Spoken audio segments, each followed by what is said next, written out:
நாம் இந்த பைபிள் ஸ்டடியில் ஒவ்வொரு வாரமும் என்ன பார்த்து கொண்டிருக்கிறோம்னா, இஸ்ரவேலின் ராஜாக்கள் சொல்லி எடுத்தோம். இஸ்ரவேலின் ராஜாக்கள் கர்த்தருடைய கிருபையினால அடுத்த வருஷத்தில் நம்ம வேறு மாதிரி போவோம். இஸ்ரவேலின் ராஜாக்கள் எடுத்து ஒவ்வொரு ராஜாக்கள் எடுத்து அந்த ராஜாக்கள் கிட்ட இருக்கிற ஒவ்வொரு குணாதிசயங்களின் அடிப்படையில் நம்ம நிறைய காரியங்களை பார்க்கலாம் தான் எடுத்தது. ஆனால் சவுலை பற்றி எடுத்தோம். சவுலை பற்றி எடுக்கும்பொழுது நம்ம ஒரு காரியத்தில் வந்தோம்.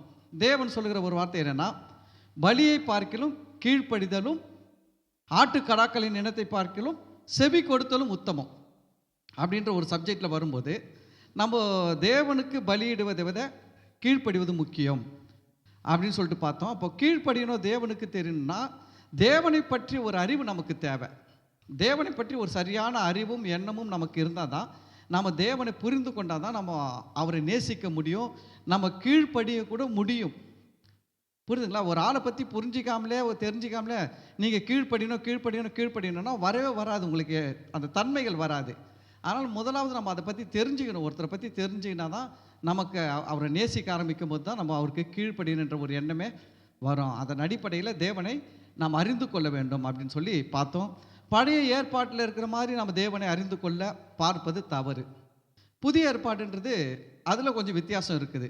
ஏன்னா பழைய ஏற்பாட்டில் தேவன் எப்படி மக்கள்கிட்ட தன்னை ஃபோக்கஸ் பண்ணி காட்டினார்னா, பழைய உடன்படிக்கை.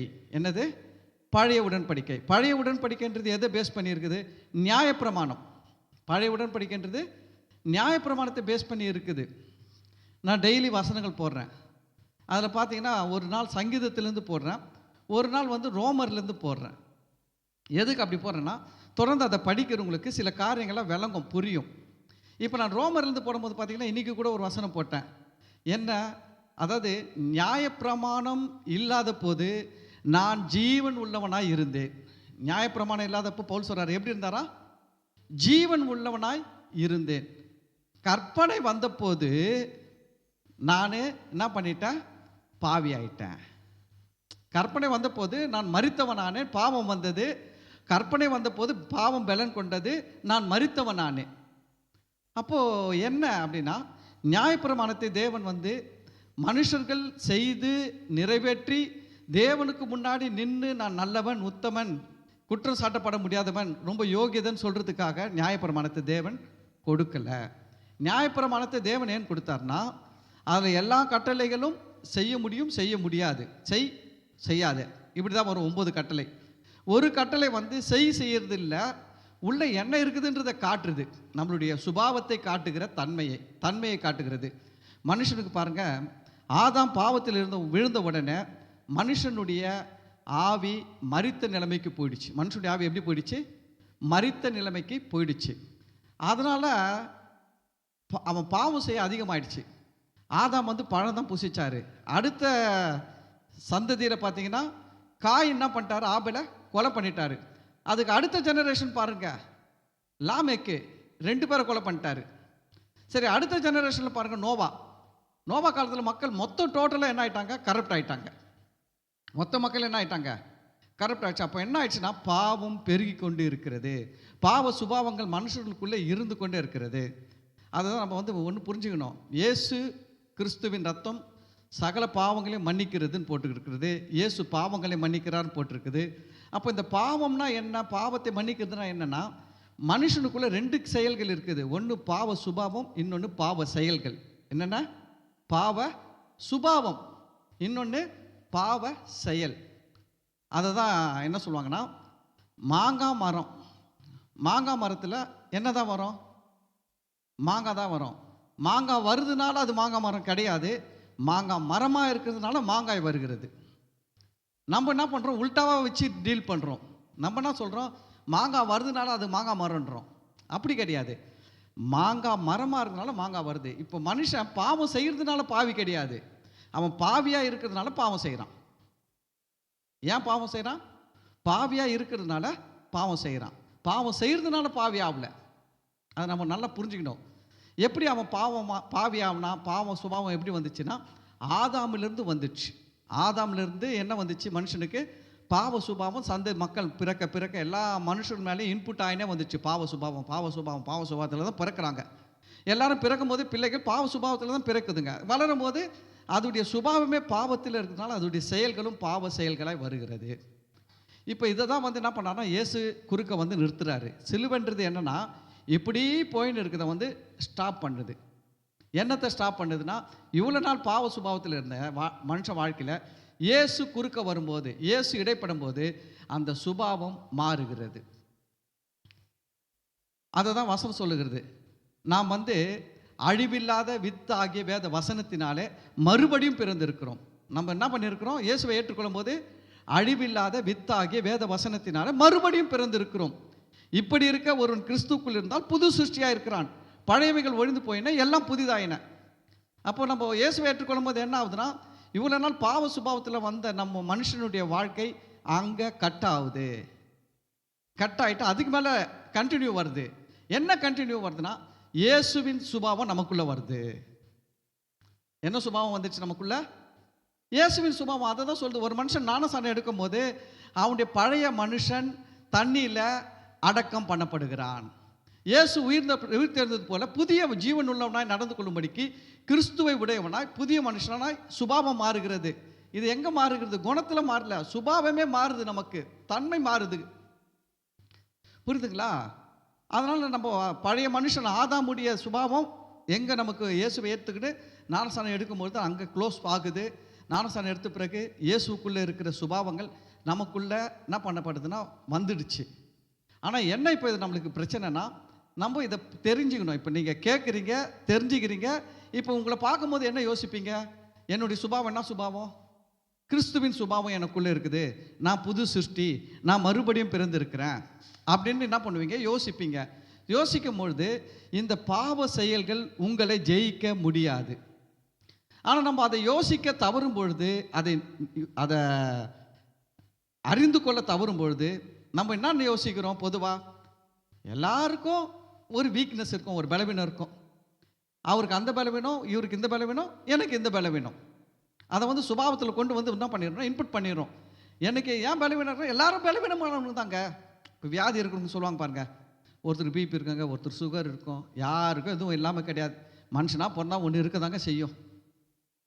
அப்படின்ற மாதிரி சுபாவத்தை என்ன பண்ணிடுறாங்கன்னா, அவங்க இப்படி இன்புட் பண்ணிக்கிறாங்க. அவங்களுக்குள்ளே என்ன பண்ணிக்கிறாங்கன்னா, நான் பாவி தான், பாவ சுபாவம் எனக்கு இருக்கும் அப்படின்னு யோசிக்க ஆரம்பிக்கிறதுனால இது நாளாக நாளாக என்ன பண்ணுதுன்னா, நீங்கள் எதை நினைக்கிறீர்களோ அது உங்களை ஆளுகை செய்யும். நீங்கள் எதை நினைக்கிறீங்களோ அது உங்களை என்ன பண்ணும்? அதுதான் உங்களை ஆளுகை செஞ்சு நடத்தும். என்னால் முடியும்னு நினச்சிங்கன்னா முடியும், என்னால் முடியாதுன்னு நினச்சிங்கன்னா முடியாது.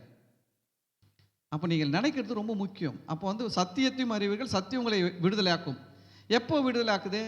என்னுடைய இப்போ வந்து எல்லாரும் சொல்கிறாங்கன்னு வச்சுங்களேன், கண்டிப்பாக இந்த உலகத்தில் மனுஷனாக பிறந்தவன் பாவம் தான் செய்வான்.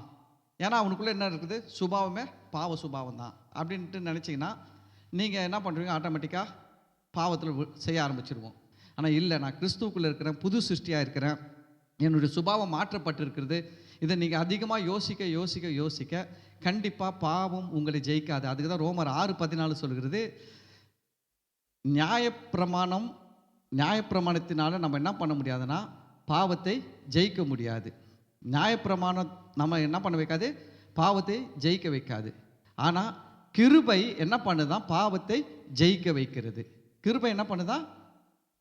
ஜெயிக்க வைக்கிறது. வசனம் சொல்லணும், அதாவது நீங்கள் நியாயப்பிரமாணத்திற்கு கீழ்ப்பட்டிராமல். எதுக்கு கீழே இல்லை? நியாயப்பிரமாணத்துக்கு கீழே. நியாயப்பிரமாணத்துக்கு கீழே இருக்குதுன்னா என்ன? பாவ சுபாவம். நியாயப்பிரமாணம் ஏன் கொடுக்கப்பட்டுச்சு? வசனத்தில் சொல்லுகிறது என்னன்னா, நியாயப்பிரமாணம் பாவிகளுக்கு கொடுக்கப்பட்டிருக்கிறது, நீதிமான்களுக்கு கொடுக்கப்படல. நியாயப்பிரமாணம் யாருக்கு கொடுக்கப்பட்டிருக்குது? பாவிகளுக்கு, அடங்காதவர்களுக்கு, அக்கிரமக்காரருக்கு தான் நியாயப்பிரமாணம் கொடுக்கப்பட்டிருக்கிறது. ஆனால் நீதிமான்களுக்கு, நல்லவர்களுக்கு நியாயப்பிரமாணம் கொடுக்கப்படலை அப்படின்னு சொல்லுது. அப்போ நியாயப்பிரமாணத்துக்கு கீழே இருக்கிறாங்கன்னா அவங்க எதில் இருக்கிறாங்கன்னா பாவத்தில் இருக்கிறாங்க. அதெல்லாம் நியாயப்பிரமாணம் கொடுக்கப்பட்டுச்சு. அப்போ நம்மளை குறித்து வேதம் என்ன சொல்லுது? நீங்கள் நியாயப்பிரமாணத்திற்கு கீழ்ப்பட்டிராமல். அப்போ நம்ம எதுக்கு கீழே இல்லை? நியாயப்பிரமாணத்துக்கு கீழே இல்லை. அப்போ நியாயப்பிரமாணம் எதுக்கு கொடுக்கப்பட்டிருக்குது? பாவம் செய்கிறவர்கள், அடங்காதவர்கள், அக்கிரமக்காரர்களுக்கு தான் நியாயப்பிரமாணம் கொடுக்கப்பட்டிருக்குது. அப்போ நம்ம அதுக்கு கீழே இல்லைன்னா நம்ம அந்த லெவலில் இல்லை.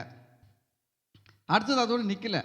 நீங்கள் நியாயப்பிரமாணத்திற்கு கீழ்ப்பட்டிராமல் கிருபைக்கு கீழ்ப்பட்டு இருக்கிறபடியால். எதுக்கு கீழே இருக்கிறோம் இப்போ? கிருபை. கிருபைன்றது என்ன?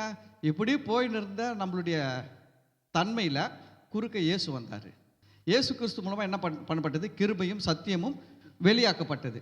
அப்போ நம்ம இப்போ எதுக்கு கீழே வந்துட்டோம்னா, கிருபைக்கு கீழே வந்ததுனால பாவம் உங்களை மேற்கொள்ள மாட்டாது. பாவம் உங்களை என்ன பண்ணாது? ஜெயிக்காது. அப்போ நீங்கள் புரிந்து கொள்ள வேண்டிய, நான் கிருபையில் இருக்கிறேன், கிருபைக்கு கீழே இருக்கிறேன். இது ரொம்ப முக்கியம். இந்த சத்தியங்களால் நீங்கள் தெரிந்து கொண்டாதான் நீங்கள் ஆண்டவரை சரியான விதத்தில் அறிந்து கொள்ள முடியும். ஆனால் என்ன பிரச்சனைனா, அன்னைக்கு யூதர்கள் இதை அங்கீகரிக்கலை, ஏற்றுக்கொள்ளலை. அவங்க நியாயப்பிரமாணத்துக்கு கீழே இருந்து, நியாயப்பிரமாணம் சொல்றதெல்லாம் செஞ்சு அவங்க என்ன நினைச்சாங்கன்னா, விடுதலையோடு வாழலாம், வெற்றியாக வாழலாம், பாவத்தை ஜெயித்து வாழலாம்னு யோசிச்சாங்க. முடியல அவங்களால. இப்போ அதுதான் அங்கே பிரச்சனை. அவங்களுக்குள்ள என்னன்னா, ரட்சிக்கப்பட்ட யூதர்கள் நியாயப்பிரமாணத்தை அவங்க ஃபாலோ பண்ணது இல்லாமல் மற்றவங்களும் ஃபாலோ பண்ணணும்னு சொல்லிட்டு ஃபோர்ஸ் பண்ணாங்க. ஆனால் புறஜாதிகளாகிய மற்ற ஜனக்கூட்டங்கள் நியாயப்பிரமாணத்துக்கு செய்ய வேண்டிய அவசியம் இல்லை என்று யார் சொல்கிறது? அங்கே அப்போஸ்தலர் 15வது அதிகாரத்தில் இதை குறித்து விவாதம் வரும்போது சொல்லுகிறது. இதை குறித்து நம்ம பார்க்கும்போது ரொம்ப முக்கியமான வசனம், அது நம்ம எடுத்து வாசிக்கணும். அப்போஸ்தலர் 13:39 மறக்கவே கூடாது எப்பவுமே. அப்போஸ்தலர் 13:39 அது என்ன சொல்கிறது? ஒரு ரொம்ப பிரேக் த்ரூ வேர்டு.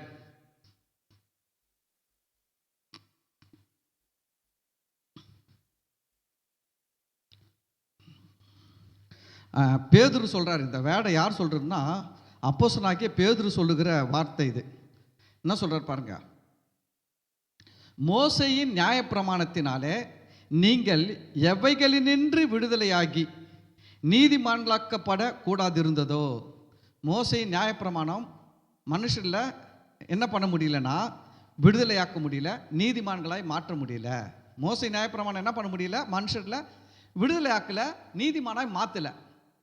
ஏன்னா நியாயப்பிரமாணத்தை குறித்து என்ன சொல்கிறாங்கன்னா, ஒரு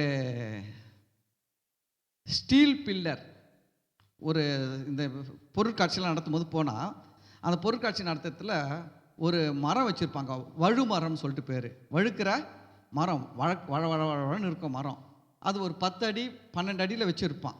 வச்சு அந்த மேலே என்ன பண்ணி வைப்பான்னா, ஒரு பண முடிப்பு வச்சுருப்பான். எவ்வளோ வச்சுருப்பான்னு கேட்டிங்கன்னா, ஒரு ஹையஸ்ட் நோட்டு, ஒரு 2000 ரூபா நோட்டு, பெரிய நோட்டுனா 2000 ரூபா நோட்டு வச்சுருப்பான். அதில் எவ்வளோ நோட்டு வச்சுருப்பான்? 2000 ரூபா நோட்டு மேலே வச்சுருப்பான். வச்சுட்டு என்ன சொல்லுவான்னா, யார் ஏறி எடுக்கிறாங்களோ அவங்களுக்கு அது சொந்தம் அப்படின்வான். ஆனால் சரி, ஏறி எடுக்கிறதுக்கு எவ்வளோ ஃபீஸ் வாங்குவான்னா, ₹1 வாங்குவான். ஏறி எடுக்கிறதுக்கு எவ்வளோ கொடுக்கணும்? ₹1, ₹5, ₹10 வாங்குவான். சின்ன அமௌண்ட் வாங்குவாங்க. ஒரு ₹10 வாங்குவான்னு வச்சுக்கோங்க. ₹10 கொடுத்தோம்னா நம்ம உள்ளே போகலாம். இப்போ அந்த மரத்தில் ஏறி அந்த எவ்வளோ எடுக்கலாம்? ₹2000 எடுத்துக்கினா நம்மளுக்கு சொந்தம். ஆனால் ஃபஸ்ட்டு முறை ஏறும் போது பார்த்திங்கன்னா, கொஞ்சம் நல்லா வேகமாக ஏறுவான். கொஞ்சம் 12 அடி உயரத்தில் இருக்கிற அந்த மரத்தில் 8 அடி 9 அடி வரைக்கும் கூட என்ன பண்ண முடியும்? ஏற முடியும். அவன் அதுக்கு மேலே வழுக்கி விட்டுடும். வழுக்கி கீழே விழுந்த உடனே கீழே அவன் என்ன போட்டு வச்சுருப்பான்னா, எண்ணெய் போட்டு வச்சுருப்பான். தரையில் என்ன போட்டு வச்சுருப்பான்? எண்ணெய் போட்டு வச்ச உடனே இந்த எண்ணெயில் கால் கை பட்டு, இப்போ அடுத்த ஸ்டெப்பு ஏறும் போது முதல்ல 9 அடி ஏறினானே, இப்போ 9 அடி ஏற முடியாது, 8 தான் ஏற முடியும். வழிக்கு விழுந்துருவான். திருப்பி அடுத்தது ஏற முயற்சி பண்ணால் 7 தான் ஏற முடியும். அவனால் ஃபஸ்ட்டில் ஏற 9 கூட என்ன பண்ண முடியாதுன்னா, ஏறவே முடியாது. இருக்க குறைஞ்சின்னு தான் போகும் அவனுடைய முயற்சிகள். கண்டிப்பாக அந்த துட்டை யாராலையும் எடுக்க முடியாது. ஏன்னா அவன் செட் பண்ணுவோன்னு எப்படி செட் பண்ணிக்கிறான்? அப்படி செட் பண்ணிட்டான். யாருமே ஏறி எடுக்க முடியாத அளவுக்கு செட் பண்ணிட்டான். அதுபோல் தான் நியாயப்பிரமாணம் எப்படின்னு கேட்டிங்கன்னா, ஃபஸ்ட்டு முறை செய்யணும்னு நினைக்கும் போது நிறைய செய்வோம், ஆனால் கொஞ்சம் விட்டுடுவோம். அது எவ்வளோ இருக்குன்னு பார்த்தீங்கன்னா, ஐயோ முக்கால்வாசி செஞ்சுட்டா கொஞ்சம் தான் முடியல அப்படின்ற மாதிரி இருக்கும். சரி, அடுத்த டைம் செய்யணும்னு முயற்சி பண்ணும்போது ரொம்ப ஃபெயில் ஆகும். அடுத்த முறை முயற்சி பண்ணும்போது அடுத்த முயற்சி எடுக்க நிறையத்தில் ஃபெயில் தான் வருமே ஒழிய நியாயப்பிரமாணத்தில் வெற்றி அடைய முடியாது. ஏன்னா நியாயப்பிரமாணம் மனுஷனுக்கு விடுதலை கொடுக்கும்படி கொடுக்கப்படவில்லை. நியாயப்பிரமாணம் மனுஷனை நீதிமானாக்கும்படி கொடுக்கப்படவில்லை. அது என்ன சொல்கிறது? நியாயப்பிரமாணம் அந்த பவுல் ரொம்ப அழகாக எழுதுறாரு. ரோமரில் தான் எழுதுறாரு ரொம்ப அழகாக. 7வது அதிகாரத்தில் ரொம்ப அழகாக எழுதுறாரு. அதெல்லாம் படிக்கும்போது ரொம்ப ஆச்சரியமாக இருக்குது. நம்ம அது கொஞ்சம் போய் பார்க்கலாங்களா? ஏன் நியாயப்பிரமாணம் விடுதலை ஆக்க முடியலன்றதை ரோமர் 7வது அதிகாரத்தில் நல்லா அப்போஸ்தலனாகிய பவுல் நல்லா எழுதி வச்சிருக்கிறாரு.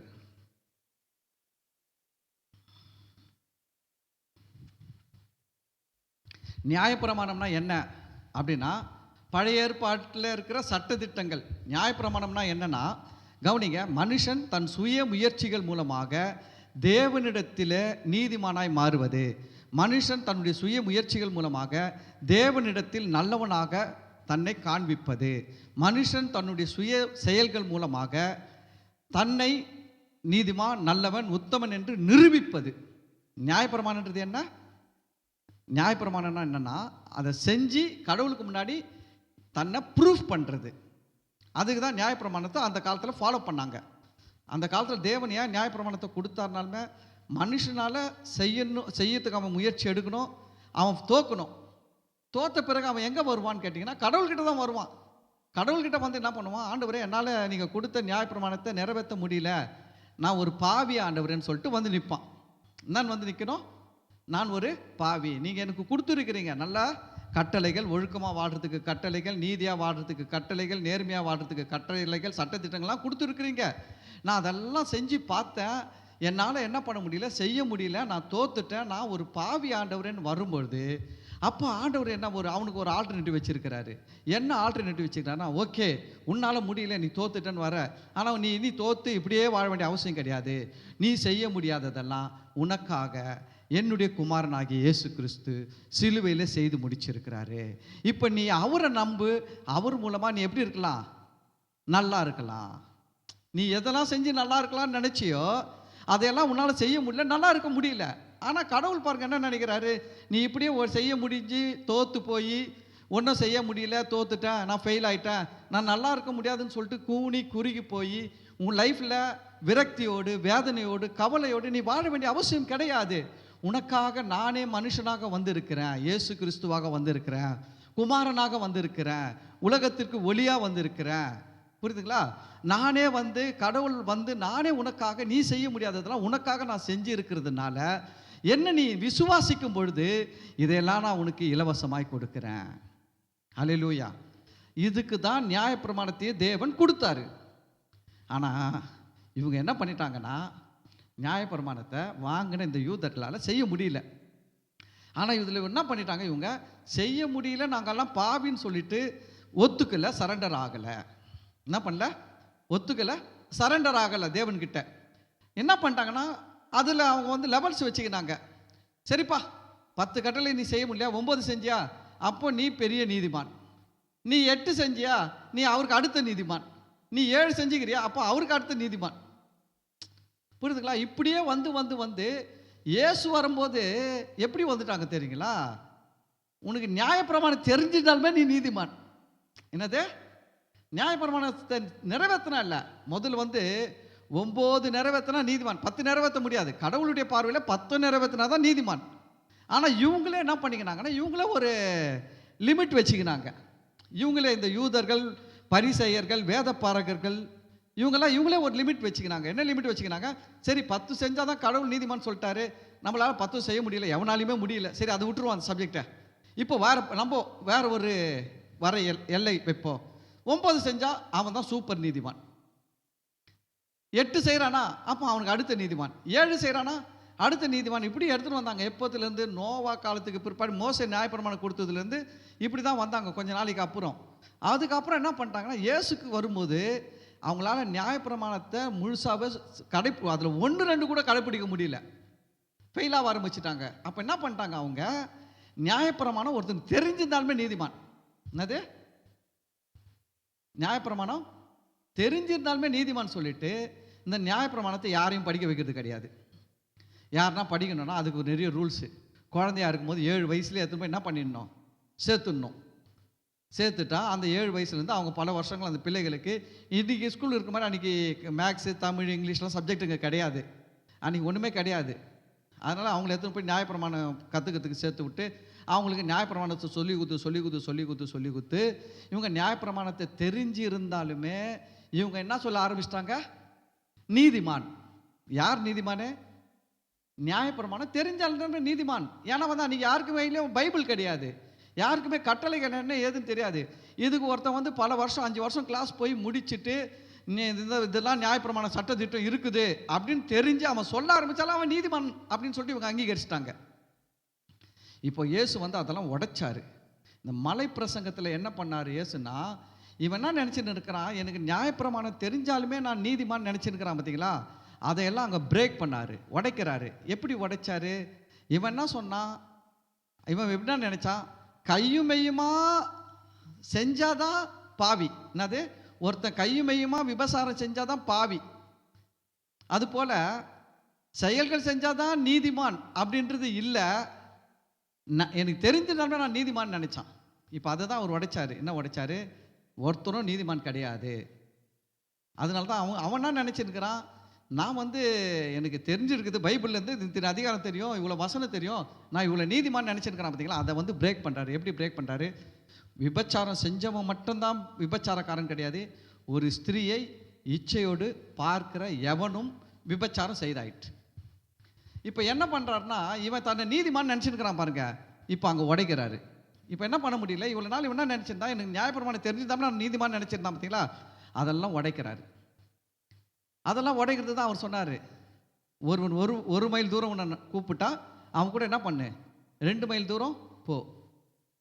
நான் கேட்குறேன், நம்ம அதெல்லாம் செய்ய முடியுமா? நம்மளை யாரும் 1 மைல் தூரம் நடந்து வான்னு கூப்பிட்றாங்களா? நம்மளை யாருமே கூப்பிடுறதில்லை. அப்போ நம்ம எங்கிருந்து 2 மைல் தூரம் அவங்க கூட போகிறது சொல்லுங்க. அப்போ ஏசு எதுக்கு சொன்னார், 1 மைல் தூரம் ஒருவன் உன்னை நடக்க பலவந்தம் பண்ணினால் அவன் கூட என்ன பண்ணு 2 மைல் தூரம் போன்னு சொன்னார்.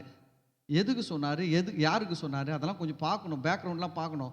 சும்மா பைபிளில் இருக்குது, இயேசு சொல்லிட்டாரு, எழுதி கொடுத்துட்டாரு, அப்படிலாம் இல்லைங்க. எல்லாவற்றையும் ஆராய்ந்து நலமானதை பிடித்து கொள்ளுங்கள். என்ன பண்ணோம், எல்லாவற்றையும் ஆராய்ந்து பார்த்து சரியானதையும் நலமானதையும் பிடித்து கொள்ளணும். இப்போ அந்த இப்போ நம்ம வாழ்க்கையில் நம்ம அந்த இதுவை செய்யவே முடியாது. நம்மளை யாராவது 1 மைல் தூரம் வரும்படி சொன்னால் 2 மைல் தூரம் போக சொல்லியிருக்கிறார் ஆண்டவர். உங்களையே யாரும் 1 மைல் தூரம் வான்னு சொல்லி வற்புறுத்த போகிறது கிடையாது, என்னையும் வற்புறுத்த போகிறது கிடையாது. அப்புறம் அந்த வசனத்தை ஏன் நம்மளுக்கு இயேசு சொல்லணும்? நம்ம வாழ்க்கையில் நடக்காத ஒன்று ஏன் இயேசு சொல்லணும் அப்படின்னா இல்லை. இயேசு அந்த காலகட்டத்தில் இருந்த சூழ்நிலைக்கு ஏற்ற மாதிரி பேசுகிறாரு. என்ன பேசுகிறாருன்னா, யூதர்கள் வந்து அந்த காலத்தில் ரோமர்களுக்கு அடிமைகளாக இருந்தார்கள். ரோமர்கள் ஆட்சி செய்தார்கள், ஆளுகை செய்தார்கள். அவங்க கீழே யூதர்கள் இருந்தாங்க. இந்த ரோம போர் சேவகர்களுக்கு ஒரு சிறப்பு சலுகை அந்த தேசத்தில். என்ன சிறப்பு சலுகைனா, ரோம போர் சேவகன் எங்கே போனாலும் அவன் எடுத்துன்னு போகிற பொருட்களை என்ன பண்ணலாமா, எந்த ஒரு யூதர்களும் அடிமையாக தான் இருக்கிறான். ஒருத்தனை கூப்பிட்டு என் பெட்டியை தூக்கிட்டு வா, என் பொருளை தூக்கின்னு வா அப்படின்னு சொன்னால் கண்டிப்பாக கவர்மெண்ட்டு உத்தரவுப்படி அவன் 1 மைல் தூரம் வரைக்கும் அவனுக்கு என்ன பண்ணுமா, தூக்கின்னு போய் கொடுக்கணும். இல்லைன்னு சொல்லக்கூடாது. நோன்னு சொன்னால் என்னது, தண்டனை. அதனால் இப்போ என்ன பண்ணுவாங்களாம், எவனா ஒரு ரோம போர் சேவகன் எதனா பொருள் எடுத்துன்னு போகிறான் அப்படின்னா அவன் என்ன பண்ணுவான்னா, ஒரு யூதனை பார்த்து, பா இந்த பொருளை பிடி, நான் 1 மைல் தூரம் வரைக்கும் எனக்கு எடுத்துன்னு வந்து கொடுன்னு சொல்லுவான். இவன் யூதனோ ஏதாவது வேலையில் இருப்பான், அவன் என்ன சொல்ல முடியாது, நான் வரமாட்டேன்னு சொல்ல முடியாது. அப்படி போகும்போது இந்த 1 மைல் தூரம் போகும்போது இவன் என்ன பண்ணின்னு போவானா, பெட்டியை தூக்கின்னு அவனுடைய சுமையை தூக்கின்னு போகிறான் இந்த யூதன், அவனை சபிச்சுக்கினே போவானா, சபிச்சுக்கினே போவான். அவன் குடும்பத்தை இதெல்லாம் சாபம் போட்டுனே போவானா. அவனும் சும்மா வரமாட்டானா. அவன் என்ன சொல்லுவானா, நீ நம்ம மெய்யான சாமியை கும்புறன்ற, யெகோவா தேவன்ற, யெகோவா தேவன் உண்மையான தெய்வன்ற, யெகோவா தேவன் சர்வ வல்லமை உள்ள தேவன் நன்மை சொல்கிற, எங்கள் கடவுள் தான் உண்மையான கடவுள் சொல்கிற, என்ன நீ இப்படி இருக்கிற, உன் கடவுள் உன்னை இப்படி வச்சுட்டார, உனக்கு ஒன்றுமே செய்யலான்னு கேட்பானா. இப்போ இவன் என்ன பண்ணுவானா, கரெக்டாக அந்த 1 மைல் எப்போ வரும்னு இவனை காத்திருப்பான். ஆனால் அவனுக்கும் தெரியும் இங்கேருந்து இவ்வளோ தூரம் 1 மைலுன்ட்டு. அந்த 1 மைல் தூரம் வந்த உடனே அவன் சொல்கிறானே இல்லையோ, யூதா அங்கே பெட்டியை வச்சுட்டு அவன் பாண்டு கிளம்பி போயின்னு இருப்பானா. பெட்டியை வச்சுட்டு அவன் கிளம்பி போயிருப்பான். அடுத்தது இவன் என்ன பண்ணுவான், இன்னொரு யூதனை கூப்பிடுவான். கூப்பிட்டு, என்ன இப்போ போகணும், இன்னும் நீ தூக்கு இப்போ. புரியுதுங்களா? இந்த கான்செப்ட் எங்கே வந்துச்சு பார்த்தீங்கன்னா, சிலுவையை இயேசு சுமக்கும்போது இயேசுவால் சிலுவை சுமக்க முடியல, விழுந்துடுறாரு. அப்போ அங்கே என்ன பண்ணுறான் பார்த்தீங்களா, அந்த ரோம போர் சேவகர்கள் ஒரு யூதனை கூப்பிட்டு என்ன பண்ணுறாங்க, தூக்கின்னு வா சொன்னாங்களா, சொல்லிங்களா? சிலுவையை தூக்கின்னு வரும்படி அவன் என்ன பண்ணாங்க, சிரேனே ஊரனாகிய ஒரு ஆளை தூக்கின்னு வரும்படி வற்புறுத்துனாங்க. ஏன் அவன் வற்புறுத்துறான்னா, அவனுக்கு ரூல்ஸ் இருக்குது. 1 மைல் தூரம் வரைக்கும் அந்த யூதன் என்ன பண்ண சொல்லலாம், தூக்கின்னு வர வைக்க அவனுக்கு அதிகாரம் இருக்குது. ஏன்னா ஆட்சியில் இருக்கிற அதிகாரம் இருக்குது, சட்டம் இருக்குது அவனுக்கு. இதை அறிந்து தான் இயேசு என்ன சொல்கிறான்னா, இவங்களுக்கு பெரிய பிரச்சனை. இந்த யூதரில் இவன் பெட்டி தூக்க சொல்லிட்டான்னு வச்சுக்கோங்களேன், இவங்களுக்கு ஒரு பெரிய அசிங்கம். யூதர்களுக்கு என்ன அசிங்கம்? ரொம்ப அசிங்கம். ஏன்னா பார்க்குறவங்களாம் இவனை பார்ப்பாங்க, என்ன மாதிரி ஆள், பெரிய ஆளாக இருந்தான், இப்போ என்ன எப்படி இருக்கிறான், பெட்டி தூக்கின்னு போகிற நிலைமை கண்டான் பார்த்தியா அப்படின்னு சொல்லிட்டு ஒரு கேலி கிண்டல் பரியாசமாக பார்க்குறாங்க, வெறுக்கிறாங்க. இவனுக்கும் அந்த ரோமர்கள் மேலே, போர் சபர்கள் மேலே, ரோமர்கள் மேலே ரொம்ப கோபம், கடுப்பாக இருக்கிறான். அதனால் என்ன பண்ணுறான், இவன் ரொம்ப வெறுப்போடு போகிறான். இப்போ ஆண்டவர் அதை தான் சொல்கிறான். அந்த இடத்துல என்ன பேசுகிறான்னு பார்த்தீங்கன்னா, சத்துருக்களை சிநேகியுங்கள். எதை பற்றி பேசுகிறாரு? சத்துருக்களை சிநேகியுங்கள் அப்படின்றத பேசுகிறாரு. அதனால தான் இயேசு என்ன சொன்னார்னா, 1 மைல் தூரம் நடக்கணும்னு சொல்லிட்டு கூப்பிடுவான். அவன் 2 மைல் தூரம் போகணுன்னு இருந்தால் அவன் கூட நீ என்ன பண்ணு, நீ 2 மைல் தூரம், அவன் வந்து கரெக்டாக ஒரு மைல் வந்துட்ட உடனே நீ வச்சிருவேன். சில நேரத்தில் அவனே சொல்கிறான், சரி ஒரு மைல் வந்துச்சு, நீ வச்சிரு, நான் வேற ஆள் பார்த்துக்கிறேன்னுவான். அப்போது என்ன சொல்கிறார் இவர், நீயே சொல்லு, நானே 2 மைல் தூரம் தூக்கின்னு வரேன், சொல்லி தூக்கின்னு போ. அப்போ என்ன ஆகும், இவ்வளோ நேரம் இவனை பார்த்து கேலி பண்ணுவேன், கிண்டல் பண்ணுவேன், பரியாசம் பண்ணுவேன். இப்போ என்ன பண்ண மாட்டான், பண்ண மாட்டான். இது என்னன்னா, தீமையை நன்மையால் வெல்வது. தீமையை எப்படி வெல்வது? நன்மையால் வெல்வது. அதை தான் இயேசு போதிச்சார். நோக்கம் என்னன்னா, தீமையை நன்மை செய்து வெல்லணும். பேதுரு அதை தான் சொல்கிறாரு, நீங்கள் தீமைக்கு தீமை உதாசீனம் கட்டா, அதாவது அது தீமைக்கு தீமை சரி கட்டாமல் தீமையை நன்மையால் என்ன பண்ணுங்க, வெல்லுங்க. அதுக்கு சரி கட்டாதீங்க. தீமை செஞ்சவனுக்கு தீமை செஞ்சு சரி கட்டாத, தீமை செஞ்சவனுக்கு நன்மை செய்து அதை நன்மையினால் வெல்லுன்றார் பேதுருவும். இயேசுவும் அதை தான் சொல்கிறாரு. அப்போ என்ன சொல்கிறார், நீ 2வது கிலோமீட்டர் நடக்க ஆரம்பித்த உடனே இப்போ இவன் என்ன ஆகிடும், எவ்வளோ திட்டி இருக்கிறான், இப்போ இவன் மனசு எப்படி இருக்கும் யோசிச்சு பாருங்க. இப்போ நீங்கள் ஏதோ ஒருத்தர்கிட்ட ஒரு உதவி கேட்குறீங்க, செய்ய மாட்டேன் அப்படின்னு சொல்கிறான், இல்லை நான் பாதி தான் செய்வேன்னு சொல்கிறான். அந்த பாதி செய்வான்னு சொன்னதுக்கு உதாரணமாக எப்படி சொல்லலாம், ஒருத்தர்கிட்ட 100 ரூபாய் கடன் கேட்டீங்க, அவன் 50 ரூபா தான் கொடுப்பேன், அதுக்கு மேலே 1 பைசா கூட இல்லைன்னு சொல்லிட்டான். இஷ்டத்துக்கும் திட்டிட்டீங்க, நீலாம் நல்லா இருப்பேன், நாசமாக போயிடுவேன், துட்டு வச்சிருக்கிற, கோல்டு ரிங்கை போட்டுக்கிற, கோல்டு கம்பல் போட்டுக்கிற, செயினை போட்டுக்கிற, துட்டு இல்லைன்னு சொல்கிற, இதெல்லாம் நம்புற மாதிரி இருக்குதா, அப்படி இப்படிலாம் சொல்லி திட்டிட்டீங்க. திட்டிட்ட பிறகு அவங்க உங்களுக்கு 100 ரூபாய் கொடுத்தாங்கன்னா இப்போ எப்படி இருக்கும், உங்களுக்கு எப்படி இருக்கும்? ஐயோ, திட்டுனதெல்லாம் உங்களையே குத்திக்கின்னு இருக்கும். நீங்கள் அவங்கள என்னென்னலாம் திட்டினீங்களோ அதெல்லாம் உங்களுக்கு என்ன பண்ணும், வேலை செய்யும், குத்திக்கினே இருக்கும்.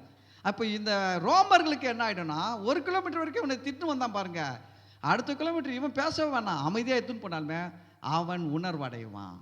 அதுதான் வந்து சத்துருவையும் சிநேகிப்பது, தீமையை நன்மையால் வெல்லுவது. புரியுதுங்களா உங்களுக்கு? அதுக்கு தான் வந்து தேவன் வந்து என்ன பண்ணார்னா, இதெல்லாம் சொல்லி கொடுத்தாரு. இது அவங்க இயேசு வந்து இந்த மலை பிரசங்கத்தில் மெயினாக போதிச்சது என்னென்னா, அவங்க நியாயப்பிரமாணத்தை செய்யாமலே செஞ்சு அவங்க தெரிஞ்சிருந்தாலுமே நீதிமான் நினச்சி அவங்க ரொம்ப நீதிமானாக நினச்சி வாழ்ந்துருக்குறாங்க. இதெல்லாம் உடைச்சார். இயேசு வந்து என்ன பண்ணார்னா உடைச்சார். நீலாம் நீதிமான் கிடையாது, வெறும் உனக்கு நியாயப்பிரமாணம் தெரிஞ்சிருந்தாலும் நீ நீதிமான் கிடையாது, எல்லாரும் பாவிங்க தான், எல்லாருக்கும் ரட்சிப்பு தேவை, எல்லாருக்கும் என்னுடைய ரத்தம் சிந்துதல் வேணும், எல்லாருக்காகவும் நான் ஜீவன் கொடுக்குற அந்த ரட்சிப்பு வேணும், ஜீவனை கொடுத்து உண்டாக்குகிற ரட்சிப்பு எல்லாருக்கும் தேவைன்றதை எல்லாரையும் அந்த லிஸ்ட்டுக்குள்ளே கொண்டு வரதுக்கு தான் இயேசு என்ன பண்ணார்னா அந்த மலை பிரசங்கம் பண்ணார். மலை பிரசங்கம் வந்து என்னன்னா, நம்ம அதெல்லாம் செய்யணுன்றதுக்காக இயேசு சொல்லலை, நம்ம அதை கவனிக்கணும். மலை பிரசங்கத்தில் இருக்கிறதெல்லாம் யாருமே செய்ய முடியாது. உன் கண் இடரல் உண்டாக்கினா அது பிடுங்கி எரிந்து போடுனாரு. உன் கண் இடரல் உண்டாக்குனா எத்தனை பேர் கண் பிரச்சனை உண்டாக்குது? உண்டாக்குதா உண்டாக்கலைங்களா? உண்டாக்குது.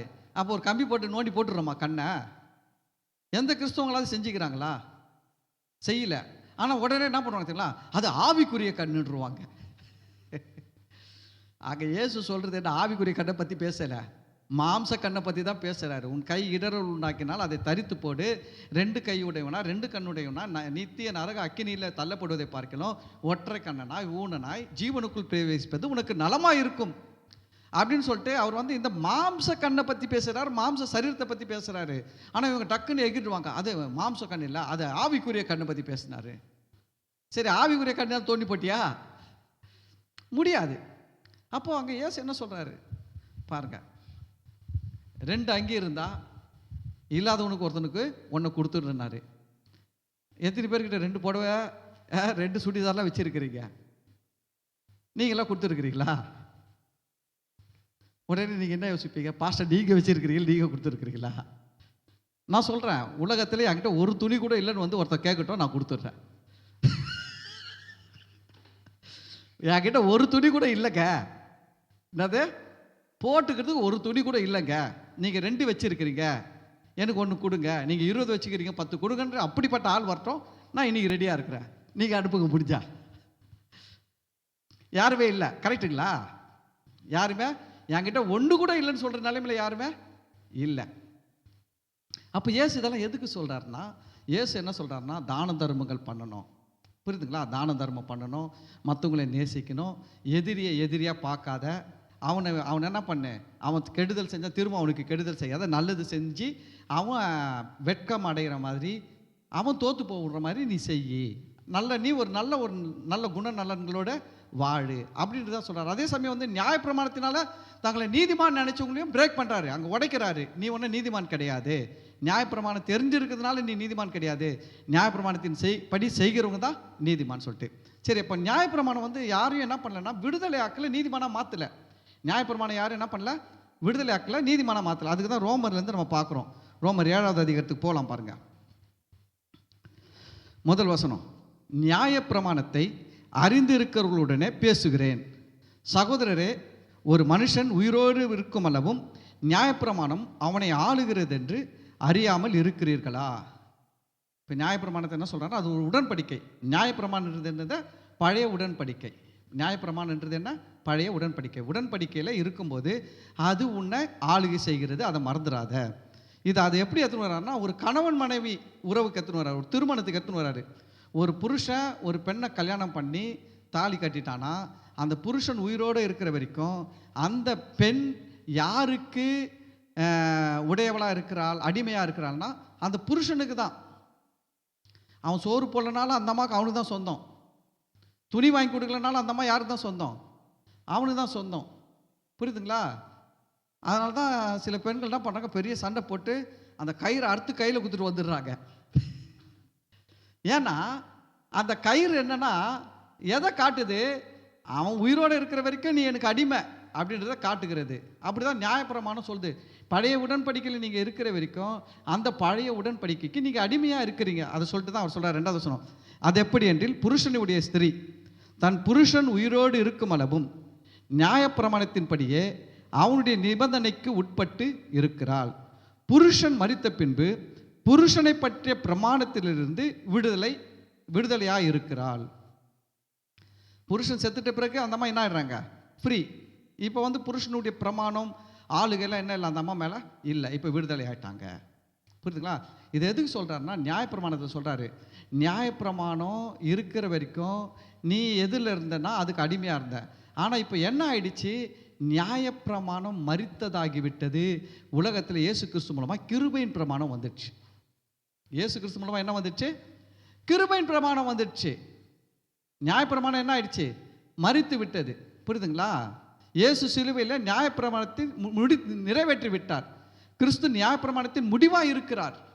அதனால் இயேசு முடிச்சிட்டாரு. அதனால் இப்போ நியாயப்பிரமாணம் அது பழசாயிடுச்சு, எக்ஸ்பைரி ஆயிடுச்சு. நியாயப்பிரமாணம் என்ன ஆயிடுச்சு, எக்ஸ்பைரி ஆயிடுச்சு. இப்போ அந்த நியாயப்பிரமாணத்துக்கு கீழே இருந்தவங்களாம் இப்போ பவுல் எதுக்கு எழுதுறாருன்னா, நீ வந்து திருப்பி அதை தான் செய்யணும்னு யோசிக்காத, நீ அதுலேருந்து விடுதலை ஆயிட்ட.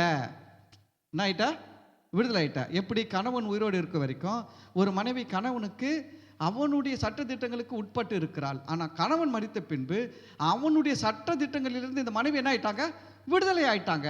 அதுபோல் நீ நியாயப்பிரமாணத்தில் இருந்து இப்போ விடுதலை ஆயிட்ட. ஆனால் நீ என்ன பண்ணிருக்கிற, இன்னைக்கு நியாயப்பிரமாணத்தை ஃபாலோ பண்ணின்னு இருக்கிற. இந்த யூதர்கள் இயேசுவை ஏற்றுக்கினா கூட எதை தான் ஃபாலோ பண்ணியிருக்கிறாங்க, நியாயப்பிரமாணத்தை. அவங்க ஃபாலோ பண்ணுறதுல பெரிய சண்டையே போடுறாங்க. அப்போஸ்தலர் 15 என்ன பண்ணுறாங்க, சண்டை போடுறாங்க.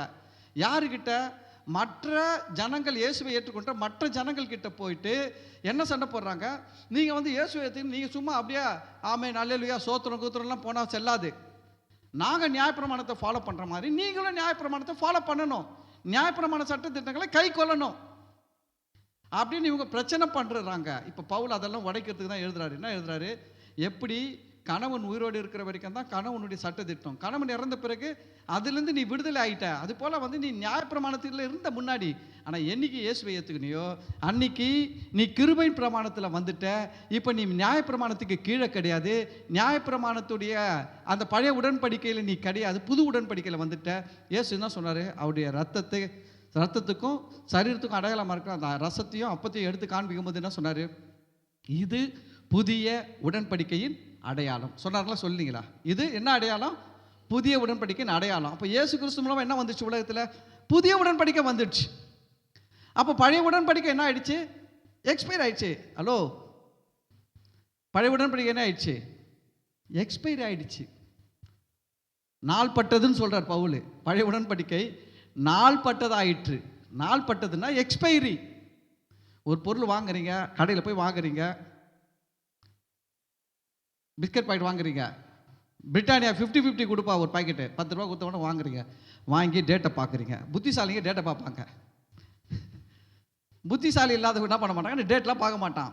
வித்தானா வாங்கிட்டு வந்தானா போட்டு வாயில் போட்டு மென்று உள்ளே தள்ளிட்டு அப்புறம் அது ஃபுட் பாய்சன் ஆகிடும். ஃபுட் பாய்சன் ஆகிட்ட பிறகு ஐயோ ஃபுட் பாய்சன் ஆகிடுச்சு. அப்புறம் டாக்டர் கேட்பார், என்ன சாப்பிட்டேன்?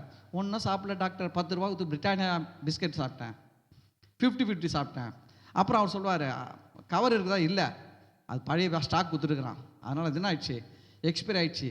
நல்லா கவனிங்க, எக்ஸ்பைரி ஆனது நமக்கு ஆபத்து. எக்ஸ்பைரி ஆன எந்த பொருளும் நமக்கு என்னது? ஆபத்து. நல்ல பொருள் தான், ஆனால் எக்ஸ்பைரி ஆயிடுச்சுன்னா ஆபத்து. கரெக்டுங்களா? அப்போ நியாயப்பிரமாணம் என்ன ஆயிடுச்சு? நியாயப்பிரமாணம் நல்லது தான், ஆனால் இப்போ இயேசு வந்த உடனே நியாயப்பிரமாணம் என்ன ஆயிடுச்சு? எக்ஸ்பைரி ஆயிடுச்சு. இப்போ நம்ம அதை ஈட் பண்ணால் என்ன ஆகும்? ஃபுட் பாய்சன் ஆகிடும். அதுக்கு தான் சொல்கிறார், அதை ஃபாலோ பண்ண வேண்டிய அவசியம் இல்லை. புரியுதுங்களா? அப்போ நியாயப்பிரமாணம் எக்ஸ்பைரி ஆகிடுச்சு. அப்போ எக்ஸ்பைரி ஆகிடுச்சுன்னா என்ன பண்ணுறோம்? சொல்கிறோம் எக்ஸ்பைரி ஆகிடுச்சுங்க, டேட் பாருங்கள், 2024 அக்டோபர் மாதத்தோட முடிஞ்சு போச்சுங்க அப்படின்றோம். உடனே அவன் என்ன பண்ணுறான்? வாங்கிக்கின்னு வேற ஒரு பிஸ்கெட்டை கொடுக்குறான், எக்ஸ்பைரி ஆகாத அதே பிஸ்கெட் தான், ஆனால் எக்ஸ்பைரி ஆகாத வேற ஒன்று கொடுக்குறான்னா கொடுக்கலீங்களா? அதுபோல் தான் நியாயப்பிரமாணம் எக்ஸ்பைரி ஆகிடுச்சு. இயேசு கிறிஸ்து மூலமாய் கிருபையும் சத்தியமும் பிரமாணம் இம்ப்ளிமெண்ட் ஆயிடுச்சு. இப்போ நம்ம எதில் வந்துட்டோம்? புது பிஸ்கட் பாக்கெட்டில் இருக்கிறோம். நம்ம எந்த பிஸ்கட் பாக்கெட்டில் இருக்கிறோம்? புது பிஸ்கட் பாக்கெட்டு. அது என்னது? நியாயப்பிரமாணம் கிடையாது, கிருபையின் பிரமாணம், சத்தியத்தின் பிரமாணம். புரியுதுங்களா? கிருபையின் பிரமாணம், அதில் சத்தியம் இருக்குது. கிருபையும் சத்தியமும் அடங்கி இயேசு கிறிஸ்துக்குள்ள வந்துட்டோம். இப்போ இவங்க பண்ணுற தப்பு என்ன? இந்த யூதர்கள், பழைய யூதர்கள் பண்ணுற தப்பு என்னன்னா, அவங்க என்ன பண்ணின்னு இருக்கிறாங்கன்னா, இந்த நியாயப்பிரமாணத்தை ஃபாலோ பண்ணிக்கின்னு இருக்கிறாங்க. இது எப்படின்றார் பவுல் ரொம்ப நல்லா எழுதுவார் பாருங்க.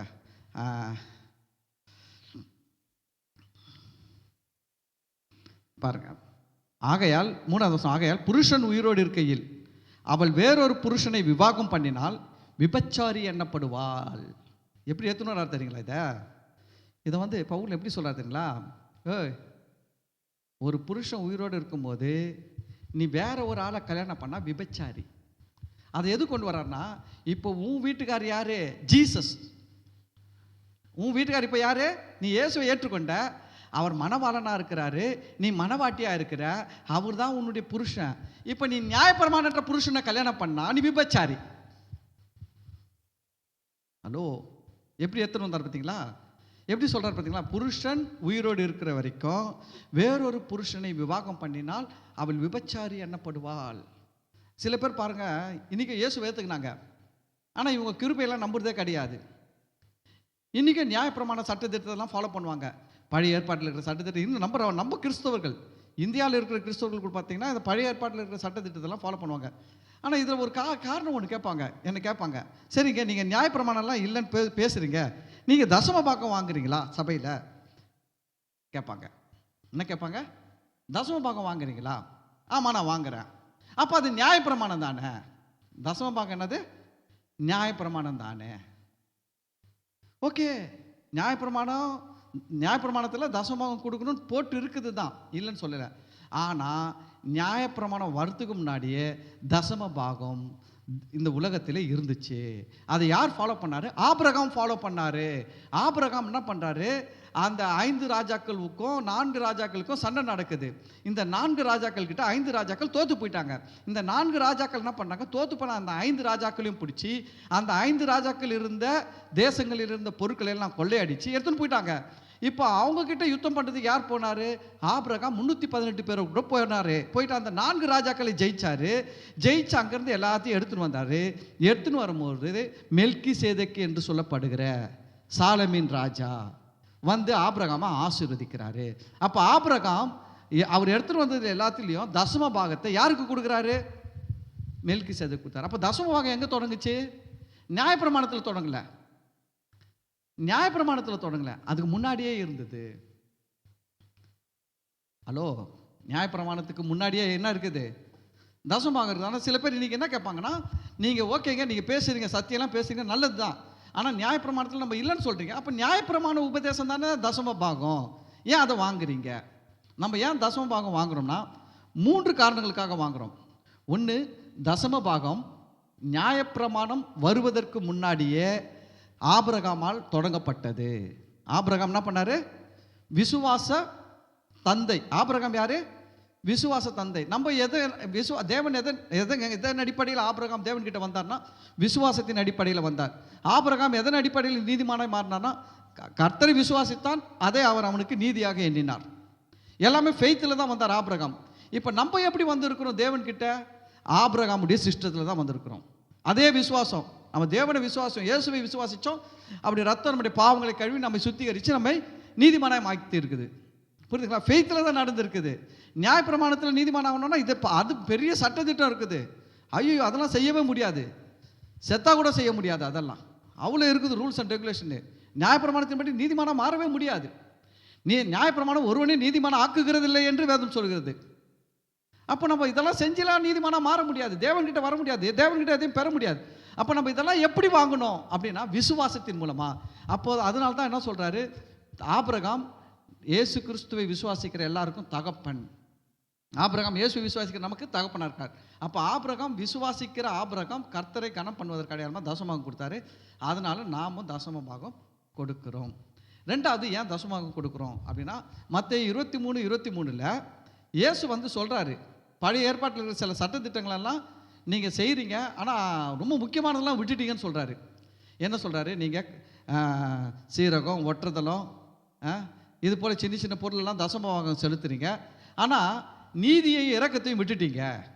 நீ தசமபாகம் கரெக்டாக கொடுக்குற, ஆனால் உங்ககிட்ட அன்பு இல்லை, இரக்கம் இல்லை, ஒரு மனுஷனாக மதிக்க மாட்டேன்ற, மனுஷனை நேசிக்க மாட்டேன்ற, மனுஷனுக்கு உதவி செய்ய மாட்டேன்ற, நீ என்ன நினச்சிற? கடவுளுக்கு மட்டும் நான் கொடுத்துட்டா ஓகே அப்படின்ற மாதிரி நீ போயின்னு இருக்கிற ஒன் சைடா அப்படின்னு சொல்லி பேசும்போது அவர் என்ன வலியுறுத்த விரும்புகிறான்னா, நீ வந்து காணிக்க தசமபாகம் கொடுக்குறது ஓகேப்பா, ஆனால் எனக்கு அது மட்டும் முக்கியம் கிடையாது, இதுவும் முக்கியம். எது முக்கியம்? நீதியும் முக்கியம், அன்பு முக்கியம், அதுவும் உனக்கு இருக்கணும்னு சொல்லி பேச வரும்போது தான் மத்தேயு 23:23 என்ன சொல்கிறாரு? நீங்கள் அதையும் செய்ய வேண்டும். எது? தசமபாகம் கொடுக்குற அதையும் செய்ய வேண்டும். இப்போ நான் சொல்கிறேன் பார்த்தீங்களா, விட்டுட்டேன்னு சொல்லிட்டு நீதியும் இரக்கத்தையும் விட்டுட்டேன்னு சொல்கிறேன் பாருங்கள், அந்த நீதியும் இரக்கத்தையும் இதையும் செய்ய வேண்டும். அப்போ இயேசு தசமபாகம் வாங்கக்கூடாதுன்னு சொல்லியிருந்தா அந்த இடத்துல என்ன பண்ணிட மாட்டார்? தசமபாகம் கொடுக்குறதுலனா கூட பரவாயில்ல, நீ இதை செய்யுன்னு சொல்லியிருப்பார். தசமபாகம் வாங்கக்கூடாது சபை அப்படின்னு நினைச்சிருந்தா இயேசு என்ன சொல்லியிருப்பாரு? மத்தேயு 23:23 தசமபாகம் கொடுக்கலன்னா கூட பரவாயில்லப்பா, இதான் ஒழுங்காக செய்ப்பான்னு சொல்லியிருப்பாரு. ஆனால் அவர் என்ன சொல்கிறாரு? நீங்கள் அதையும் செய்ய வேண்டும், இதையும் விடாது இருக்கணும். அப்போ அவர் இயேசுவே என்ன சொல்கிறாரு? தசமபாகம் வாங்கணும், கொடுக்கணும்னு சொல்கிறார். சரி, மூன்றாவது, ஏன் தசமபாகம் நம்ம கொடுக்கணும்னா தசமபாகம் என்பது ஒரு விதை. தசமபாகம் என்பது என்ன? விதை. நீங்கள் விதைச்சாதான் அறுக்க முடியும். புரியுதுங்களா? இப்போது ஒரு ஆளுக்கு நான் திரும்ப சொல்கிறேன் கேளுங்க, ஒரு ஆளுக்கு நான் 1 ஏக்கர் நிலம் கொடுக்குறேன். 1 ஏக்கர் நிலம் கொடுத்து ஒரு மூட்டை விதை நெல் கொடுத்துட்டேன். இந்த ஆள் என்ன பண்ணுறாரு? எடுத்து போய் விதைச்சாரு, 10 மூட்டை வந்துச்சு. 10 மூட்டையில் இந்த ஆள் என்ன பண்ணணும்? புத்திசாலியாக இருந்தால் 1 மூட்டையை எடுத்து வச்சார்னா 9 மூட்டையை அனுபவிச்சார்னா திருப்பி இந்த 1 மூட்டையை என்ன பண்ணலாம்? திருப்பி விதைக்கலாம். அடுத்த வருஷம் என்ன பண்ணலாம்? 10 மூட்டை அறுக்கலாம். திருப்பி அதில் 10 மூட்டை வரதுல திருப்பி ஒரு மூட்டை 10ல் 1 எடுத்து வச்சார்னா திருப்பி 9 மூட்டையை இவர் அனுபவிக்கலாம். திருப்பி அந்த 1 மூட்டையை விதைக்கலாம். இவர் என்ன பண்ணலாம்? வருதுல ஒரு மூட்டையை எடுத்து வைக்க அதை திரும்ப விதையாக பயன்படுத்தலாம். திருப்பி அது 10 மூட்டையாக வரும். திருப்பி விதையாக பயன்படுத்தலாம், 10 மூட்டையாக வரும். புத்திசாலியாக இருந்த ஆள் என்ன பண்ணுவார்? இந்த 9 மூட்டையில் கொஞ்சம் சேர்த்து வச்சு என்ன பண்ணுவார்? இன்னொரு ஏக்கர் வாங்குவார். இன்னொரு ஏக்கர் வாங்கி என்ன பண்ணுவார்? 2 மூட்டையாக விதைக்க ஆரம்பிப்பார். அப்போ 2 மூட்டையாக விதைச்சார்னா 20 மூட்டை வளரும். 10 மூட்டை வந்த இடத்துல 20 மூட்டையாக வளரும். ஏன்னா 2 ஏக்கர் ஆயிடுச்சு.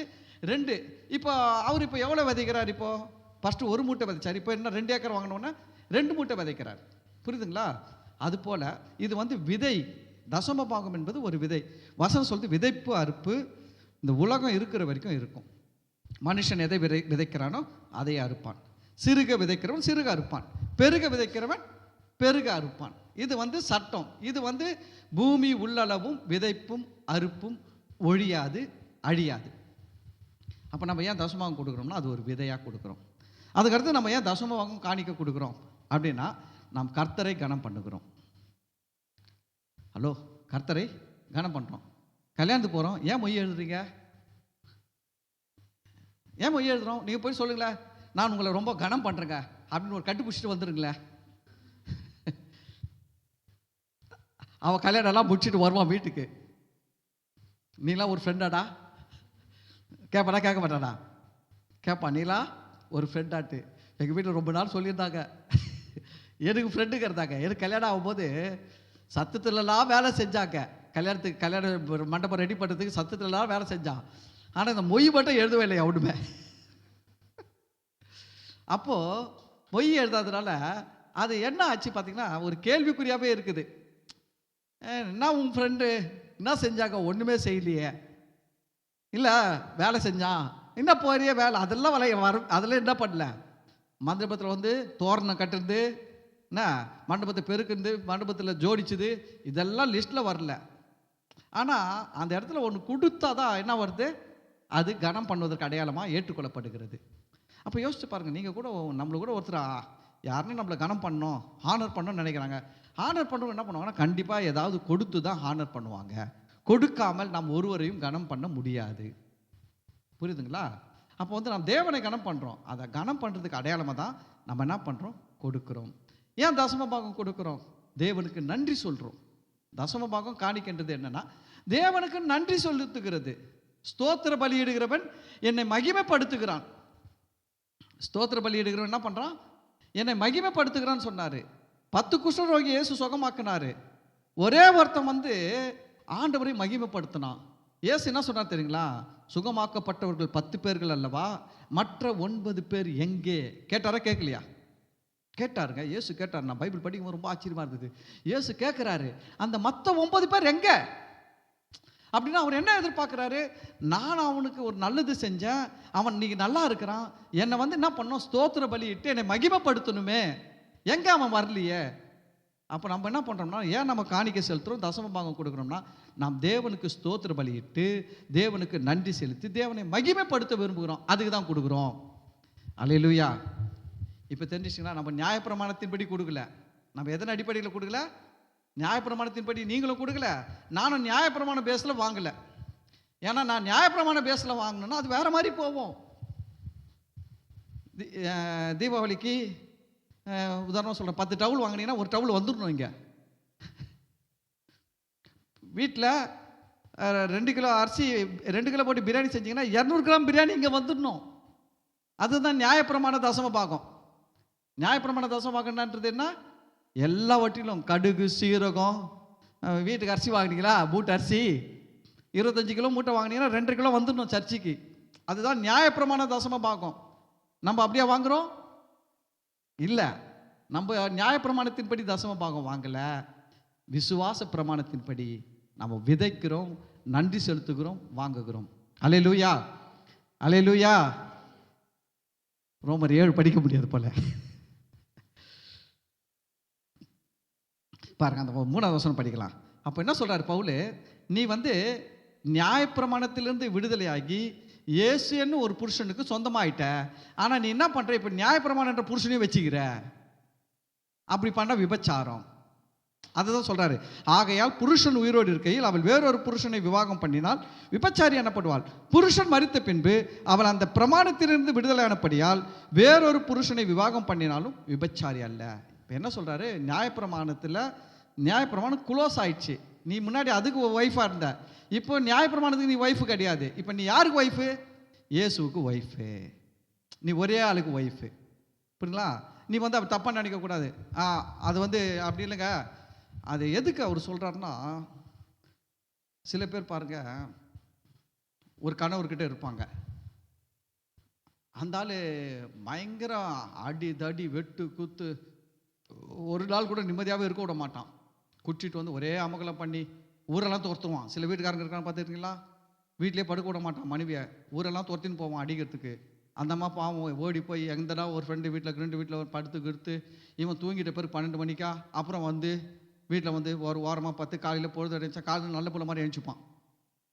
ஆனால் நைட்டு பார்த்தீங்கன்னா 10 மணிக்கு ரகலை தொடங்கினான்னா அவன் தூங்குற 12, 11 மணி வரைக்கும் விட மாட்டாங்க. பெரிய ரகலை நடக்கும், ஒரே ஓட்டம் கட்டமாக கிடக்கும். அது நிம்மதி இல்லாமல் வரும். அது மாதிரி வாழ்ந்துருப்பாங்க. அப்புறம் அவன் குடல் வந்து செத்துருவான். செத்த உடனே என்ன பண்ணுவாங்க, சொந்தக்காரெல்லாம் சேர்ந்து, அம்மா இப்படியே இருக்க முடியாது, நீ ஒரு நல்ல ஆளாக கல்யாணம் பண்ணிக்க வைக்கிறோன்னு சொல்லிட்டு நல்ல ஆளை கல்யாணம் பண்ண வச்சா கூட இந்த அம்மாவுக்கு அந்த புத்தி மாறாது. இந்த ஆள் மேலேயும் என்ன இருக்கும் தெரியுமா, அதே சந்தேகமாகவே இருக்கும். இவனும் அதே மாதிரி குடிகாரனாக இருப்பானோ, நமக்கு தெரியாமல் குடிக்கிறானா, நமக்கு தெரியாமல் எதனா செய்கிறானா. முதல் வீட்டுக்காரங்கிட்ட எதெல்லாம் அனுபவிச்சாங்களோ அதே கண்ணோட்டத்தோடவே இந்த 2வது கல்யாணம் பண்ணுறவங்ககிட்டையும் அதே கண்ணோட்டத்தோடவே பார்ப்பாங்க. அப்படி பார்க்குறதுனால என்ன ஆகும்னு கேட்டிங்கன்னா, அந்த வாழ்க்கையும் நல்லா இருக்காது, இந்த வாழ்க்கையும் நல்லா இருக்காது. புரியுதுங்களா? நல்லா இல்லாமல் போயிடும். அப்போ அதை தான் சொல்கிறார் பவுல். என்ன சொல்கிறாருன்னா, நீ இதுக்கு முன்னாடி நியாயப்பிரமாணத்துக்கு கீழே இருந்த, அது ஒரு புருஷன் மாதிரி இருந்துச்சு, நீ அதுக்கு ஒரு மனைவி மாதிரி இருந்துச்சு. இப்போ அவன் செத்துட்டான். எவன் செத்துட்டான்? நியாயப்பிரமாணம் செத்துட்டான். இப்போ நீ விடுதலை ஆகிட்ட. இப்போ நீ வேற ஒருத்தரை கல்யாணம் பண்ணியிருக்கிற. யாரை கல்யாணம் பண்ணியிருக்கிற? இயேசு கிறிஸ்து என்னும் ஒருவரை கல்யாணம் பண்ணியிருக்கிற. இப்போ நீ யாருக்கு கீழே இருக்கிற? இயேசு கிறிஸ்து கீழே இருக்கிற. இவர் வந்து அவர் மாதிரி கிடையாது. இவர் அவன் எவ்வளோ மோசமானவனோ ஆப்போசிட் இவர் அவ்வளோ நல்லவர். அவன் வந்து சோறே போட மாட்டான். இவர் வந்து நீ சாப்பிட்டு போட தான் நான் சாப்பிடுவேன்னுவார். அவன் ஒரு துணி கூட வாங்கி தர மாட்டான். இவர் நல்ல துணி வாங்கி கொடுப்பாரு. புரியுதுங்களா? அவன் வந்து நியாயப்பிரமாணம் உங்களை நிம்மதியாகவும் இருக்க விட மாட்டான். ஆனால் இவர் வந்து இளைப்பாறுதல் தருகிறவர். ஆனால் அங்கே இருந்துட்டு இங்கே வந்த ஆட்களுக்கு இவனால் இவருடைய அன்பெல்லாம் புரிய மாட்டேங்குது, விலக மாட்டேங்குது. திருப்பி அது மாதிரியே பார்க்குறான். இவரையும் அடிப்பார், கொண்டுடுவார். இன்றைக்கி கிறிஸ்துவங்களும் அப்படி தான் ஆகிட்டாங்க. கிறிஸ்துவங்க ஏதோ ஒரு மதத்தில் இருந்தாங்க. மதத்திலேருந்து அந்த மதம் இவங்களை பயங்கரமாக அடிமை பண்ணி நியாயப்பிரமாணம் எப்படிலாம் பண்ணிச்சோ அது மாதிரிலாம் பண்ணிடுச்சு. அதுலேருந்து ரொம்ப வேதனைப்பட்டாங்க. இப்போ அதுலேருந்து விடுதலையாகி இயேசு கிறிஸ்து என்னும் புருஷனுக்கு உடையவர்களாக ஆகிட்டாங்க. ஆனால் இப்போ இயேசுவின் அன்பை புரிஞ்சிக்காமல் திருப்பி அங்கே என்னெல்லாம் செஞ்சாங்களோ அதே அது வந்து இங்கே செஞ்சுன்னு இருக்குது. உப்பு போட்டு அது மேலே முட்டி போட்டு ஜெபம் பண்ணுறது. ஏன் உப்பு போட்டு அது மேலே முட்டி போட்டு ஜெபம் பண்ணுறேன்? அவர் ஏற்கனவே இருந்த வீட்டுக்காரங்க செய்ய வச்சார். அந்த வீட்டுக்காரர்கிட்ட செஞ்சது எடுத்துகிட்டு வந்து யார்கிட்ட செய்கிற? இந்த நல்ல வீட்டுக்காரர்கிட்ட செஞ்சுருக்கிற. இவர் நல்ல புருஷன். இவர் வந்து சொல்கிறாரு, நீ முட்டியே போடலன்னா கூட பரவாயில்ல, நான் உன்னை நேசிக்கிறேன், நீ கேள், நான் தரேன்றாரு. கேளுங்கள் தரு, அப்பொழுது உங்களுக்கு கொடுக்கப்படன்றாரு. ஆனால் இவன் என்ன பண்ணுறான்? நான் உபவாசித்து தான் கேட்பேன்றான். ஏன் இவன் உபவாசித்து தான் கேட்பேன்றான்? ஏற்கனவே இருந்த வீட்டுக்காரர்கிட்ட உபவாசம் இருந்து கேட்டால் தான் கொடுப்பார். அவரு சும்மா உபவாசம் இருந்தால் கொடுக்க மாட்டார். பச்சை தண்ணி கூட பல்ல படாமல் இருக்கணும் அவர்கிட்ட. இப்போ இவர்கிட்ட கல்யாணம் பண்ணுவான்ட்டு இப்போ இவர்கிட்ட எப்படி இருக்கணும்? அவர் சொல்கிறார், நீ உபவாசம்லாம் இருக்க வேணாம், கேளு, நான் கொடுக்குறேன்ற. நான் அப்படி தான் இருப்பேன். நானே எத்தனை வருஷம், 30 வருஷம் அந்த ஆள் கூட வாழ்ந்து இருக்கிறேன். அந்த ஆள் உபவாசம் இருந்தால் தான் சோறே போடும் அடுத்த நாள். நானும் அப்படி தான் உபவாசம் இருப்பேன். அல்லேலூயா சொல்லுங்கள். இப்போ நம்ம வந்து பழைய வீட்டுக்காரர்கிட்ட இல்லை, புது புருஷன். நமக்கு யார்? புது புருஷன். யார்? கிறிஸ்து. அதை போல் சொல்லுங்க. அது ரொம்ப முக்கியம். கிறிஸ்து என்னும் வேறொருடையவர்களாகி இருக்கிறோம். புரியுதுங்களா? இப்போ அது தப்பு கிடையாது. அதையும் இதையும் வச்சுருந்தா விபச்சாரி. நல்லா கேட்டுக்கங்க. அதையும் ஃபாலோ பண்ணிக்கின்னு இவரையும் ஃபாலோ பண்ணியிருந்தா யார் அவங்க? விபச்சார பரலோக ராஜ்யம் போக மாட்டாங்கன்னு சொல்லுது. விபச்சார மார்க்கத்தார் பரலோக ராஜ்யம் போக மாட்டாங்கன்னு சொல்லுது. இப்போ நம்ம என்ன நினைக்கிறோம்? சரீர பிரகாரமாக தப்பு பண்ணுறவன தான் விபச்சாரம் செய்கிறான், விபச்சாரி செய்கிறோன்னு சொல்கிறோம். ஆனால் இது என்னது? இது நீ இயேசுவே ஏற்றுக்கின்னு உன் பழைய மதத்தில் இருந்ததையும் செஞ்சுக்கின்னு இருந்தீங்கன்னா நீ என்ன பண்ணின்னு இருக்க தெரியுமா? ஆவிக்குரிய விபச்சாரம் பண்ணி கொண்டு இருக்கிறீங்க. இது தேவன் விரும்பல. அதுதான் அவன் சொன்னார், ஒன்று அனலாயிரு இல்லைன்னா குளிராயிரு. நீ அனலும் இல்லாமல் குளிரும் இல்லாமல் வெது வெதுப்பாக இருக்காத. சில பேர் சொல்லுவாங்க பார்த்தீங்களா, இருந்தாலும் இவர் பழைய வீட்டுக்காரருடைய செய்ய அவர்கிட்ட செஞ்செல்லாம் கொஞ்சம் விட்டுறக்கூடாதுங்க, அதுவும் கொஞ்சம் தேவைப்படும். ஆனால் இயேசு கிறிஸ்துவ மட்டும் வந்துட்டோம். நல்லா கவனிங்க, நம்ம ஆண்டவர்கிட்ட வந்துட்டோம். நம்ம நல்ல சத்தியங்களை கற்றுக்கணும். நம்ம ஆண்டவர் நம்ம அதிகமாக ஒரு பாஸ்டர் சொன்னார் பாருங்க, பழைய ஏற்பாடை நீங்கள் ஒரு முறை படித்தா புதிய ஏற்பாடை 10 முறை படிக்கணும். பழைய ஏற்பாடை ஒரு முறை படித்தா புதிய ஏற்பாடு எத்தனை முறை படிக்கணுமா? 10 முறை படிக்கணும். ஏன்னா இவருக்கு தான் நம்ம மனைவியாக இருக்கிறோம். இவர் தான் மணவாளன், இவருக்கு தான் நம்ம மனைவியாக இருக்கிறோம். பழைய ஏற்பாட்டில் வந்து அவர் மணவாளனே கிடையாது. நமக்கு பழைய ஏற்பாடு மணவாளன் கிடையாது, நம்ம பழைய ஏற்பாடு படி மணவாட்டியும் கிடையாது. புதிய ஏற்பாட்டில் இருக்கணும். அப்போ இவரை பற்றி நல்லா தெரிஞ்சுக்கணும். ஆனால் இவருடைய நிழல் எதில் இருக்குது? பழைய ஏற்பாட்டில் இருக்குது. இவருடைய நிழலாட்டங்கள் புதிய ஏற்பாட்டில் இருக்குது. அதை படிக்கும் போது நம்ம தெரிஞ்சுக்கலாம். அவர் எப்படி இருந்தார், மக்கள் எப்படி இருந்தாங்க, அவர் எப்படி ரியாக்ஷன் பண்ணார், புரியுதுங்களா? அதெல்லாம் நம்ம தெரிஞ்சுக்கலாம். இப்போ இவர் நமக்கு எப்படி இருக்கிறான்றதை புரிஞ்சுக்கிட்டு புதிய ஏற்பாடு படிக்கணும். ஆமென். சரி, அடுத்த வாரம் தொடர்ந்து ரோமர் 7 படிக்கலாம். ரொம்ப நல்லா இருக்கும். நியாயப்பிரமாணத்திலிருந்து நீங்கள் விடுதலையாகி எவைகளிலிருந்து நீதிமான்களாக்கப்பட முடியாது இருந்ததோ அவைகளிலிருந்து இயேசு கிறிஸ்து மூலமாக கிருபையின் மூலமாக நாம் விடுதலையாக்கி நீதிமான்களாக்கப்பட்டு இருக்கிறோம். அப்போ நியாயப்பிரமாணம் செய்யாததை யார் செஞ்சிருக்கிறாரு? இயேசு செஞ்சிருக்கிறார். ஆமென். சரி, கர்த்தர் உங்களை ஆஸ்வதிப்பார். தொடர்ந்து அடுத்த வாரம் பைபிள் ஸ்டடி இருக்காது. ஏன்னா புதன்கிழமை நம்மளுக்கு கிறிஸ்மஸ் ஆராதனை நடக்கும். Okay, God bless you. நம்ம எல்லாரும் எழுந்து நிற்போம், ஜெபிக்கலாம். ஸ்தோத்திர ஆண்டவரே, இந்த நாளில் கூட இந்த நல்ல வார்த்தைகளுக்காக நன்றி செலுத்துகிறோம். ஆண்டவரே, நாங்கள் நியாயப்பிரமாணத்திற்கு கீழ்ப்பட்டிராமல், அல்லது ஆண்டவர் நாங்கள் பழைய மதங்களுடைய சட்ட திட்டங்களுக்கு கீழ்ப்பட்டிராமல், அல்லது பழைய தெய்வங்களுடைய சட்ட திட்டங்களுக்கு கீழ்ப்பட்டிராமல் அவைகள் மரித்து போய் விட்டது என்று நாங்கள் வாசிக்கிறோம். ஆண்டவரே, நாங்கள் பின்பற்றி வந்த பழைய மத கொள்கைகள், பழைய தெய்வத்துடைய தன்மைகள், பழைய ஆண்டவரே எல்லா ஆண்டவரே எங்களை ஆட்டி படைத்த எல்லா விதமான அந்தகார கிரியைகள் எல்லாம் இயேசுவின் நாமத்தினால் மரித்து விட்டது என்று நாங்கள் டிக்ளேர் பண்ணுறோம். நாங்கள் கிறிஸ்துவுக்கு உடையவர்கள், நாங்கள் கிறிஸ்துவுடைய மனவாட்டியாக இருக்கிறோம். ஆண்டவரே, எங்களுடைய மனவாளன் இயேசு கிறிஸ்து, நாங்கள் கிறிஸ்துவின் மனவாட்டியாக இருக்கிறபடினால ஆண்டவரே, அந்த ரூல்ஸு அதுடைய லாலாம் எங்களை ஒன்றுமே செய்ய முடியாது என்று இயேசுவின் நாமத்தில் சொல்லுகிறோம். அதையெல்லாம் நாங்கள் கட் பண்ணுறோம். ஆண்டவரே, எங்கள் மேலே, எங்கள் குடும்பத்து மேலே, எங்கள் சந்ததி மேலே ஆண்டவரே, நாங்கள் பழைய ஆண்டவரே மதத்தில் இருந்த பழைய தெய்வங்களை வணங்கி வந்த அதிலிருந்து எதுக்கும் எங்கள் மேலே அதிகாரம் இல்லை, உரிமை இல்லை என்று சொல்லி இயேசுவின் நாமத்தில் இந்த வேலையில் நாங்கள் பிரேக் பண்ணுறோம். அதெல்லாம் நிர்மூலமாக்குகிறோம். நாங்கள் டிக்ளேர் பண்ணுறோம். ஆண்டவரே, நாங்கள் இயேசு கிறிஸ்து என்னும் மனவாட்டியுடைய நாங்கள் மனவாளனுடைய மனவாட்டி என்று டிக்ளேர் பண்ணுறோம். ஆண்டவரே, ஆண்டவரே, நாங்கள் இயேசு கிறிஸ்து மூலமாய் உண்டான கிருபை அதற்குள்ளே இருக்கிறோம், கிருபை பிரமாணத்துக்குள்ளே இருக்கிறோம், சத்தியத்துக்குள்ளே இருக்கிறோம் என்று நாங்கள் அறிக்கை பண்ணுகிறோம். ஆண்டவரே, இப்பொழுது எங்களுக்கு ஆண்டவரே ஆதரவாக இருக்கிற, எங்களுக்கு தலைவராக இருக்கிற, எங்களுக்கு தெய்வமாக இருக்கிற இயேசு கிறிஸ்து மூலமாக எங்களுக்கு உண்டாயிருக்கிற எல்லாவித நன்மைகளும் எல்லாவித ஆசீர்வாதங்களும் எங்கள் மேலே, எங்கள் பிள்ளைகள் மேலே, எங்கள் சந்ததி மேலே ஆண்டவரே பரிபூர்ணமாக வந்து நிறைவேறட்டும் என்று இயேசு கிறிஸ்து நாமத்தில் நாங்கள் சொல்லுகிறோம், ஜெபிக்கிறோம். ஆண்டவரே, இந்த வார்த்தைகளை கேட்ட ஒவ்வொரு பிள்ளைகளையும் கர்த்தர் ஆசீர்வதிப்பீராக. ஆண்டவரே, இந்த வார்த்தையில் நடக்க போகிற ஞாயிறாராதனை கர்த்தர் பொறுப்பெடுத்து நடத்துங்க, நீங்கள் மகிமைப்படுங்க. இந்த ஆராதனையின் மூலம் வருகிற துதிகன மகிமை மாட்சிமைகளை நாங்கள் உமக்கு செலுத்துகிறோம். கர்த்தராக இயேசு கிறிஸ்து நாமத்தில் ஜெபிக்கிறோம், நன்றி செலுத்துகிறோம் நல்ல பிதாவே, ஆமேன்.